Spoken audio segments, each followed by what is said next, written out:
ನಮಸ್ಕಾರ ವಿದ್ಯಾರ್ಥಿಗಳೇ, ಇಂದಿನ ತರಗತಿಗೆ ಸ್ವಾಗತ.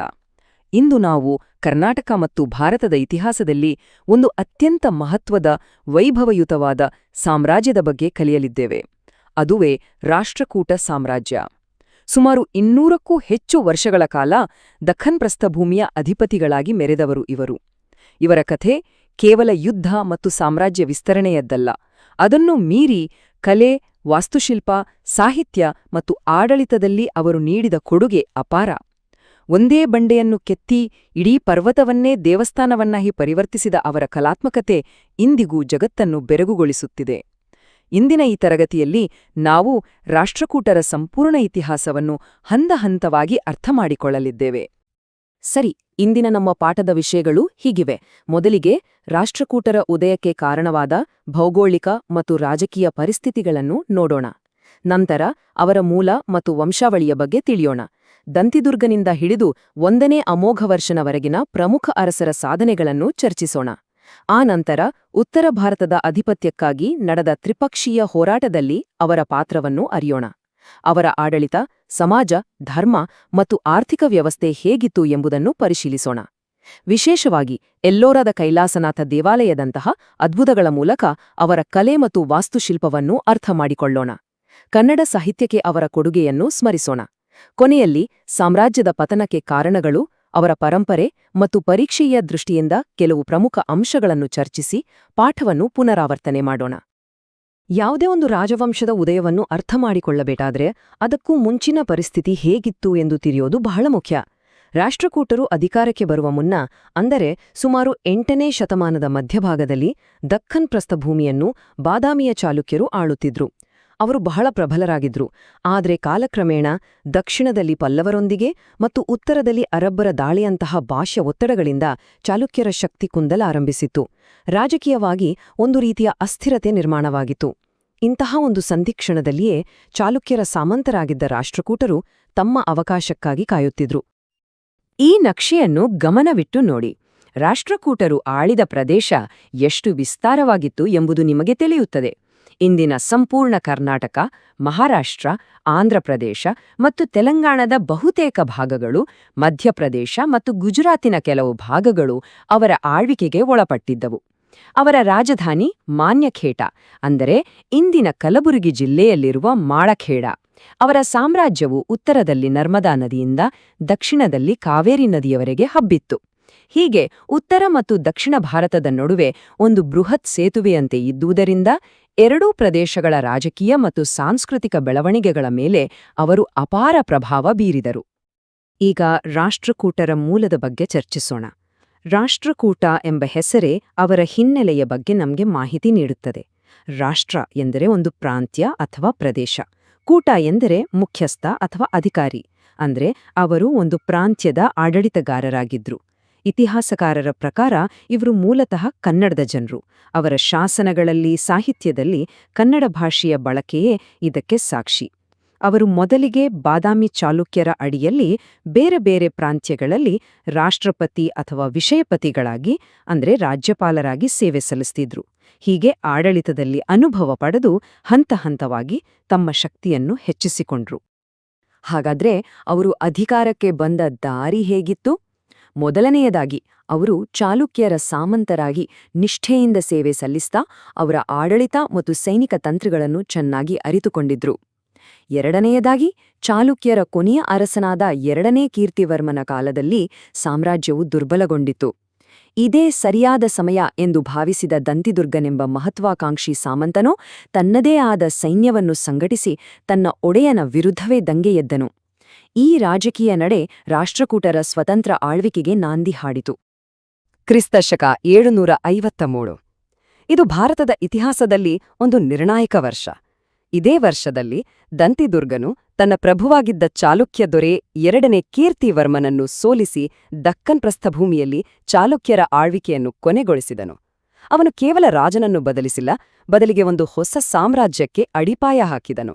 ಅವನು ಎಲ್ಲೋರಾವನ್ನು ತನ್ನ ಆರಂಭಿಕ ರಾಜಧಾನಿಯನ್ನಾಗಿ ಮಾಡಿಕೊಂಡನು. ಹೀಗೆ ಸಾಮಂತನೊಬ್ಬ ಚಕ್ರವರ್ತಿಯಾದ ಕಥೆಯೇ ರಾಷ್ಟ್ರಕೂಟ ಸಾಮ್ರಾಜ್ಯದ ಆರಂಭ. ಈ ಭಾಗದ ಸಾರಾಂಶ ದುರ್ಬಲಗೊಂಡಿದ್ದ ಚಾಲುಕ್ಯರ ಆಳ್ವಿಕೆಯ ಲಾಭ ಪಡೆದು ಅವರ ಸಾಮಂತರಾಗಿದ್ದ ಕನ್ನಡ ಮೂಲದ ರಾಷ್ಟ್ರಕೂಟರು ದಂತಿದುರ್ಗನ ನೇತೃತ್ವದಲ್ಲಿ ಕ್ರಿಸ್ತಶಕ 753ರಲ್ಲಿ ಒಂದು ಹೊಸ ಸ್ವತಂತ್ರ ಸಾಮ್ರಾಜ್ಯವನ್ನು ದಕ್ಕನ್ ಪ್ರಸ್ಥಭೂಮಿಯಲ್ಲಿ ಸ್ಥಾಪಿಸಿದರು. ದಂತಿದುರ್ಗನು ಸಾಮ್ರಾಜ್ಯಕ್ಕೆ ಅಡಿಪಾಯ ಹಾಕಿದ್ನಷ್ಟೇ, ಆದ್ರೆ ಆ ಅಡಿಪಾಯದ ಮೇಲೆ ಒಂದು ಬಲಿಷ್ಠ ಮತ್ತು ವೈಭವಯುತ ಸಾಮ್ರಾಜ್ಯವನ್ನು ಕಟ್ಟಿದ್ದು ಅವನ ನಂತರ ಬಂದ ಮಹಾನ್ ಅರಸರು. ಈಗ ನಾವು ಆ ಪ್ರಮುಖ ರಾಜರ ಬಗ್ಗೆ, ಅವರ ಸಾಧನೆಗಳ ಬಗ್ಗೆ ಒಂದೊಂದಾಗಿ ತಿಳಿಯೋಣ. ಮೊದಲಿಗೆ ದಂತಿದುರ್ಗನ ನಂತರ ಅಧಿಕಾರಕ್ಕೆ ಬಂದ ಅವನ ಚಿಕ್ಕಪ್ಪ 1ನೇ ಕೃಷ್ಣ. 1ನೇ ಕೃಷ್ಣನ ಆಳ್ವಿಕೆಯು ರಾಷ್ಟ್ರಕೂಟ ಇತಿಹಾಸದಲ್ಲಿ ಬಹಳ ಮುಖ್ಯವಾದದ್ದು.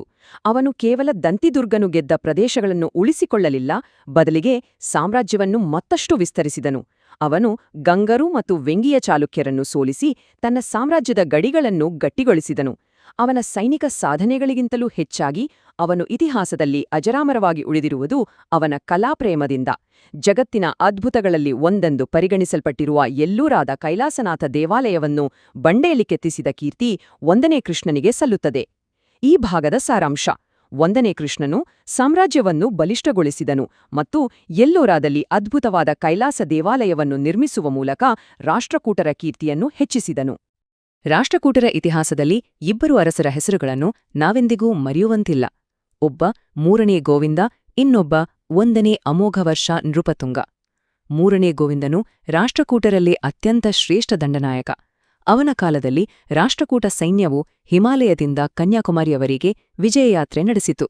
ಅವನು ಉತ್ತರದಲ್ಲಿ ಕನೌಜಿನ ಅರಸರನ್ನು ಸೋಲಿಸಿದನು, ದಕ್ಷಿಣದಲ್ಲಿ ಪಲ್ಲವರು, ಪಾಂಡ್ಯರು ಮತ್ತು ಚೋಳರನ್ನು ಮಣಿಸಿದನು. ಅವನ ಕಾಲದಲ್ಲಿ ರಾಷ್ಟ್ರಕೂಟ ಸಾಮ್ರಾಜ್ಯವು ತನ್ನ ವಿಸ್ತಾರದ ಉತ್ತುಂಗವನ್ನು ತಲುಪಿತು. ಅವನ ಮಗನಾದ 1ನೇ ಅಮೋಘವರ್ಷನು ಇದಕ್ಕೆ ತದ್ವಿರುದ್ಧ. ಅವನು 64 ವರ್ಷಗಳ ಕಾಲ, ಅಂದರೆ ಭಾರತದ ಇತಿಹಾಸದಲ್ಲೇ ಅತಿ ದೀರ್ಘಕಾಲ ಆಳಿದ ರಾಜರಲ್ಲಿ ಒಬ್ಬ. ಅವನು ಯುದ್ಧಗಳಿಗಿಂತ ಶಾಂತಿ, ಕಲೆ ಮತ್ತು ಸಾಹಿತ್ಯಕ್ಕೆ ಹೆಚ್ಚು ಒತ್ತು ಕೊಟ್ಟನು. ಅವನ ಆಸ್ಥಾನವು ಕವಿಗಳಿಗೆ ಮತ್ತು ವಿದ್ವಾಂಸರಿಗೆ ಆಶ್ರಯತಾಣವಾಗಿತ್ತು. ಈ ಭಾಗದ ಸಾರಾಂಶ: 3ನೇ ಗೋವಿಂದನು ಸೈನಿಕ ವಿಜಯಗಳ ಮೂಲಕ ಸಾಮ್ರಾಜ್ಯವನ್ನು ಗರಿಷ್ಠ ಮಟ್ಟಕ್ಕೆ ವಿಸ್ತರಿಸಿದರೆ, ಅವನ ಮಗ 1ನೇ ಅಮೋಘವರ್ಷನು ಸುದೀರ್ಘ ಶಾಂತಿಯುತ ಆಳ್ವಿಕೆ ನೀಡಿ ಕಲೆ ಮತ್ತು ಸಾಹಿತ್ಯವನ್ನು ಪೋಷಿಸಿದನು. ರಾಷ್ಟ್ರಕೂಟರು ಕೇವಲ ದಕ್ಷಿಣ ಭಾರತದ ರಾಜಕೀಯದಲ್ಲಿ ಮಾತ್ರ ಪ್ರಭಾವ ಬೀರಲಿಲ್ಲ, ಅವರ ಮಹತ್ವಾಕಾಂಕ್ಷೆಯವರನ್ನು ಉತ್ತರ ಭಾರತದ ರಾಜಕೀಯದ ಕೇಂದ್ರಬಿಂದುವಿಗೆ ಸೆಳೆಯಿತು. ಆಗ ಉತ್ತರ ಭಾರತದಲ್ಲಿ ಕನೌಜ್ ಎಂಬ ನಗರವು ಅಧಿಕಾರದ ಕೇಂದ್ರವಾಗಿತ್ತು. ದೆಹಲಿಗೆ ಇರುವಷ್ಟೇ ಮಹತ್ವ ಆಗ ಕನೌಜ್ಗೆ ಇತ್ತು. ಅದನ್ನು ಯಾರು ನಿಯಂತ್ರಿಸುತ್ತಾರೋ ಅವರೇ ಉತ್ತರ ಭಾರತದ ಚಕ್ರವರ್ತಿಗಳೆಂದು ಪರಿಗಣಿಸಲಾಗುತ್ತಿತ್ತು. ಈ ಕನೌಜ್ ನಗರದ ಮೇಲೆ ಹಿಡಿತ ಸಾಧಿಸಲು 3 ಮಹಾಶಕ್ತಿಗಳ ನಡುವೆ ಸುಮಾರು 1 ಶತಮಾನದ ಕಾಲ ಹೋರಾಟ ನಡೆಯಿತು. ಈ ಹೋರಾಟವನ್ನು ಇತಿಹಾಸದಲ್ಲಿ ತ್ರಿಪಕ್ಷೀಯ ಹೋರಾಟ ಎಂದೇ ಕರೆಯುತ್ತಾರೆ. ಇದರಲ್ಲಿ ಭಾಗವಹಿಸಿದ 3 ರಾಜವಂಶಗಳು ಯಾವುವೆಂದರೆ ದಕ್ಷಿಣದಿಂದ ರಾಷ್ಟ್ರಕೂಟರು, ಪೂರ್ವದಿಂದ ಬಂಗಾಳದ ಪಾಲರು ಮತ್ತು ಪಶ್ಚಿಮದಿಂದ ಗುರ್ಜರ ಪ್ರತಿಹಾರರು. ರಾಷ್ಟ್ರಕೂಟರ ಅರಸರಾದ ಧ್ರುವ, 3ನೇ ಗೋವಿಂದ ಮತ್ತು 3ನೇ ಇಂದ್ರರಂತಹವರು ತಮ್ಮ ಸೈನ್ಯವನ್ನು ವಿಂಧ್ಯ ಪರ್ವತಗಳನ್ನು ದಾಟಿಸಿ ಉತ್ತರಕ್ಕೆ ಕೊಂಡೊಯ್ದು ಪ್ರತಿಹಾರರನ್ನು ಮತ್ತು ಪಾಲರನ್ನು ಹಲವು ಬಾರಿ ಸೋಲಿಸಿ ಕನೌಜನ್ನು ವಶಪಡಿಸಿಕೊಂಡರು. ಆದರೆ ದಕ್ಷಿಣದಿಂದ ಅಷ್ಟು ದೂರ ಹೋಗಿ ಉತ್ತರವನ್ನು ನಿಯಂತ್ರಿಸುವುದು ಕಷ್ಟವಾದ್ದರಿಂದ ಅವರು ಪ್ರತಿ ಬಾರಿಯೂ ಹಿಂತಿರುಗುತ್ತಿದ್ದರು. ಆದರೆ ಈ ಹೋರಾಟವು ರಾಷ್ಟ್ರಕೂಟರ ಸೈನಿಕ ಶಕ್ತಿಯನ್ನು ಇಡೀ ಭಾರತಕ್ಕೆ ಪರಿಚಯಿಸಿತು. ಈ ಭಾಗದ ಸಾರಾಂಶ: ಕನೌಜ್ ನಗರದ ನಿಯಂತ್ರಣಕ್ಕಾಗಿ ರಾಷ್ಟ್ರಕೂಟರು, ಪಾಲರು ಮತ್ತು ಪ್ರತಿಹಾರರ ನಡುವೆ ನಡೆದ ತ್ರಿಪಕ್ಷೀಯ ಹೋರಾಟದಲ್ಲಿ ರಾಷ್ಟ್ರಕೂಟರು ಹಲವು ಬಾರಿ ಜಯಗಳಿಸಿ ತಮ್ಮ ಸೈನಿಕ ಶ್ರೇಷ್ಠತೆಯನ್ನು ಸಾಬೀತುಪಡಿಸಿದರು. ಈಗ ರಾಷ್ಟ್ರಕೂಟರ ಅತ್ಯಂತ ದೊಡ್ಡ ಕೊಡುಗೆಯಾದ ಕಲೆ ಮತ್ತು ವಾಸ್ತುಶಿಲ್ಪದ ಕಡೆಗೆ ಗಮನಹರಿಸೋಣ. ಅವರು ಕೇವಲ ಶೂರ ಯೋಧರಷ್ಟೇ ಆಗಿರಲಿಲ್ಲ, ಮಹಾನ್ ಕಲಾ ಪೋಷಕರೂ ಆಗಿದ್ರು.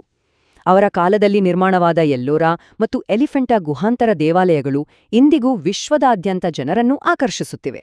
ಅವರ ವಾಸ್ತುಶಿಲ್ಪದ ವೈಶಿಷ್ಟ್ಯವೆಂದರೆ ಏಕಶಿಲಾ ನಿರ್ಮಾಣ, ಅಂದ್ರೆ ಒಂದೇ ಬಂಡೆಯನ್ನು ಕೆತ್ತಿ ದೇವಾಲಯಗಳನ್ನು ನಿರ್ಮಿಸುವುದು. ಎಲ್ಲೋರದಲ್ಲಿರುವ ಕೈಲಾಸನಾಥ ದೇವಾಲಯದ ಬಗ್ಗೆ 8ನೇ ಶತಮಾನದ ಒಂದು ಶಾಸನವು ಹೀಗೆ ವರ್ಣಿಸುತ್ತದೆ. ಇದರ ಸೌಂದರ್ಯ ಎಷ್ಟರ ಮಟ್ಟಿಗಿತ್ತಂದ್ರೆ ಆಕಾಶದಲ್ಲಿ ಸಂಚರಿಸುವ ದೇವತೆಗಳು ಕೂಡ ತಮ್ಮ ವಿಮಾನವನ್ನು ನಿಲ್ಲಿಸಿ ಈ ಅದ್ಭುತವನ್ನು ನೋಡಿ ಬೆರಗಾಗುತ್ತಿದ್ದರಂತೆ. ಇದು ಕೇವಲ ಕಾವ್ಯಾತ್ಮಕ ವರ್ಣನೆ ಅಲ್ಲ, ಆ ದೇವಾಲಯದ ಭವ್ಯತೆಗೆ ಹಿಡಿದ ಕೈಗನ್ನಡಿ. 1ನೇ ಕೃಷ್ಣನ ಕಾಲದಲ್ಲಿ ನಿರ್ಮಾಣವಾದ ಈ ದೇವಾಲಯ ರಾಷ್ಟ್ರಕೂಟರ ಕಲಾತ್ಮಕತೆಯ ಪರಾಕಾಷ್ಠೆ. ಇದನ್ನೊಮ್ಮೆ ಕಲ್ಪನೆ ಮಾಡಿಕೊಳ್ಳಿ. ಈ ದೇವಾಲಯವನ್ನು ಇಟ್ಟಿಗೆ, ಕಲ್ಲು, ಸಿಮೆಂಟ್ ಬಳಸಿ ಕಟ್ಟಿದ್ದಲ್ಲ. ಬದಲಿಗೆ ಅಲ್ಲಿಯೇ ಇದ್ದ ಒಂದು ಬೃಹತ್ ಬಂಡೆಯನ್ನು ಮೇಲಿನಿಂದ ಕೆಳಕ್ಕೆ, ಹೊರಗಿನಿಂದ ಒಳಕ್ಕೆ ಕೊರೆಯುತ್ತಾ ನಿರ್ಮಿಸಲಾಗಿದೆ. ಈ ಪ್ರಕ್ರಿಯೆಯಲ್ಲಿ ಸುಮಾರು 2 ಲಕ್ಷ ಟನ್ಗಳಷ್ಟು ಬಂಡೆಯನ್ನು ಕೆತ್ತಿ ಹೊರತೆಗೆಯಲಾಗಿದೆ ಎಂದು ಅಂದಾಜಿಸಲಾಗಿದೆ. ಅಂದ್ರೆ ಇದು ನಿರ್ಮಾಣಕ್ಕಿಂತ ಹೆಚ್ಚಾಗಿ ಒಂದು ಬೃಹತ್ ಶಿಲ್ಪ. 100 ವರ್ಷಗಳ ಕಾಲ ಸಾವಿರಾರು ಶಿಲ್ಪಿಗಳು ಇದಕ್ಕಾಗಿ ಶ್ರಮಿಸಿದ್ದಾರೆ. ಇದು ಅಂದಿನ ಇಂಜಿನಿಯರಿಂಗ್ ಕೌಶಲ್ಯಕ್ಕೆ ಮತ್ತು ಮಾನವನ ತಾಳ್ಮೆಗೆ ಒಂದು ದೊಡ್ಡ ಉದಾಹರಣೆ. ಇದು ಎಲ್ಲೋರದ 16ನೇ ಗುಹೆ, ಕೈಲಾಸನಾಥ ದೇವಾಲಯ. ಇದು ಕೇವಲ ಒಂದು ಕಟ್ಟಡವಲ್ಲ, ಇದೊಂದು ವಾಸ್ತುಶಿಲ್ಪದ ರೂಪದಲ್ಲಿರುವ ಬೃಹತ್ ಶಿಲ್ಪ. ಇದರ ರಚನೆ ಒಂದು ದ್ರಾವಿಡ ಶೈಲಿಯ ದೇವಾಲಯದಂತೆಯೇ ಇದೆ. ಇದರಲ್ಲಿ ಗರ್ಭಗುಡಿ, ನಂದಿ ಮಂಟಪ, ಗೋಪುರ, ಪ್ರಾಕಾರ ಎಲ್ಲವೂ ಇದೆ. ಆದರೆ ಎಲ್ಲವನ್ನೂ ಒಂದೇ ಬಂಡೆಯಲ್ಲಿ ಕೆತ್ತಲಾಗಿದೆ. ಇದು ರಾಷ್ಟ್ರಕೂಟರ ಕಲಾಪ್ರೌಢಿಮೆಯ ಮತ್ತು ಧಾರ್ಮಿಕ ಶ್ರದ್ಧೆಯ ಸಂಕೇತವಾಗಿದೆ. ದೇವಾಲಯದ ಬೃಹತ್ ಗಾತ್ರ ಒಂದು ಕಡೆ ಆದರೆ ಅದರ ಗೋಡೆಗಳ ಮೇಲೆ ಕೆತ್ತಿರುವ ಸೂಕ್ಷ್ಮವಾದ ಶಿಲ್ಪಗಳು ಇನ್ನೊಂದು ಕಡೆ. ಇಲ್ಲಿ ರಾಮಾಯಣ, ಮಹಾಭಾರತದ ಕಥೆಗಳನ್ನು, ಶಿವನ ಲೀಲೆಗಳನ್ನು, ರಾವಣನು ಕೈಲಾಸ ಪರ್ವತವನ್ನು ಎತ್ತುವ ದೃಶ್ಯವನ್ನು ಅತ್ಯಂತ ಜೀವಂತವಾಗಿ ಕೆತ್ತಲಾಗಿದೆ. ಪ್ರತಿಯೊಂದು ಕಂಬ, ಪ್ರತಿಯೊಂದು ಮೂರ್ತಿಯೂ ಒಂದೊಂದು ಕಥೆಯನ್ನು ಹೇಳುತ್ತದೆ. ಇದು ರಾಷ್ಟ್ರಕೂಟ ಶಿಲ್ಪಿಗಳ ಕೌಶಲ್ಯಕ್ಕೆ ಹಿಡಿದ ಸಾಕ್ಷಿ. ಈ ಭಾಗದ ಸಾರಾಂಶ: ರಾಷ್ಟ್ರಕೂಟರು ಕಲೆ ಮತ್ತು ವಾಸ್ತುಶಿಲ್ಪಕ್ಕೆ, ವಿಶೇಷವಾಗಿ ಏಕಶಿಲಾ ದೇವಾಲಯ ನಿರ್ಮಾಣಕ್ಕೆ ಅಪಾರ ಕೊಡುಗೆ ನೀಡಿದ್ದಾರೆ. 1ನೇ ಕೃಷ್ಣನು ನಿರ್ಮಿಸಿದ ಎಲ್ಲೋರಾದ ಕೈಲಾಸನಾಥ ದೇವಾಲಯವು ಅವರ ಕಲಾತ್ಮಕತೆಯ ಶ್ರೇಷ್ಠ ಉದಾಹರಣೆಯಾಗಿದೆ. ಇಷ್ಟು ದೊಡ್ಡ ಸಾಮ್ರಾಜ್ಯವನ್ನು ಕೇವಲ ಯುದ್ಧಗಳಿಂದಲೇ ಆಳಲು ಸಾಧ್ಯವಿಲ್ಲ. ಅದಕ್ಕೆ ಒಂದು ಸುಸಂಘಟಿತ ಆಡಳಿತ ವ್ಯವಸ್ಥೆ ಬೇಕು. ರಾಷ್ಟ್ರಕೂಟರು ಅತ್ಯುತ್ತಮ ಆಡಳಿತಗಾರರಾಗಿದ್ದರು. ಅವರು ತಮ್ಮ ಸಾಮ್ರಾಜ್ಯವನ್ನು ಆಡಳಿತದ ಅನುಕೂಲಕ್ಕಾಗಿ ಹಲವು ವಿಭಾಗಗಳಾಗಿ ವಿಂಗಡಿಸಿದ್ದರು. ಸಾಮ್ರಾಜ್ಯವನ್ನು ರಾಷ್ಟ್ರಗಳಾಗಿ, ರಾಷ್ಟ್ರಗಳನ್ನು ವಿಷಯಗಳಾಗಿ ಮತ್ತು ವಿಷಯಗಳನ್ನು ಭುಕ್ತಿಗಳಾಗಿ ವಿಂಗಡಿಸಿದ್ದರು. ರಾಷ್ಟ್ರದ ಮುಖ್ಯಸ್ಥನನ್ನು ರಾಷ್ಟ್ರಪತಿ, ವಿಷಯದ ಮುಖ್ಯಸ್ಥನನ್ನು ವಿಷಯಪತಿ ಎಂದು ಕರೆಯಲಾಗುತ್ತಿತ್ತು. ಗ್ರಾಮ ಮಟ್ಟದಲ್ಲಿ ಗ್ರಾಮಪತಿ ಅಥವಾ ಗಾವುಂಡ ಆಡಳಿತ ನೋಡಿಕೊಳ್ಳುತ್ತಿದ್ದನು. ರಾಷ್ಟ್ರಕೂಟರ ಸಮಾಜ ಮತ್ತು ಆರ್ಥಿಕತೆಯ ಬಗ್ಗೆ ನೋಡೋಣ. ಅವರ ಆದಾಯದ ಪ್ರಮುಖ ಮೂಲ ಭೂಕಂದಾಯವಾಗಿತ್ತು. ಜೊತೆಗೆ ವ್ಯಾಪಾರದ ಮೇಲಿನ ಸುಂಕ, ವೃತ್ತಿ ತೆರಿಗೆಗಳು ಇದ್ದವು. ಅವರ ಕಾಲದಲ್ಲಿ ವ್ಯಾಪಾರ ವಹಿವಾಟು ಬಹಳ ಚೆನ್ನಾಗಿ ನಡೆಯುತ್ತಿತ್ತು. ಸಮಾಜದಲ್ಲಿ ಧಾರ್ಮಿಕ ಸಹಿಷ್ಣುತೆ ಇತ್ತು.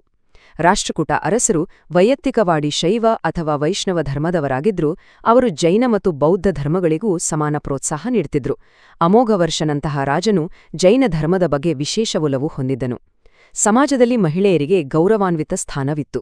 ಅವರು ಆಡಳಿತದಲ್ಲಿ ಭಾಗವಹಿಸುತ್ತಿದ್ದರು ಮತ್ತು ಆಸ್ತಿಯ ಹಕ್ಕನ್ನು ಹೊಂದಿದ್ದರು ಎಂಬುದಕ್ಕೆ ಕೆಲವು ಶಾಸನಗಳಲ್ಲಿ ಉಲ್ಲೇಖವಿದೆ.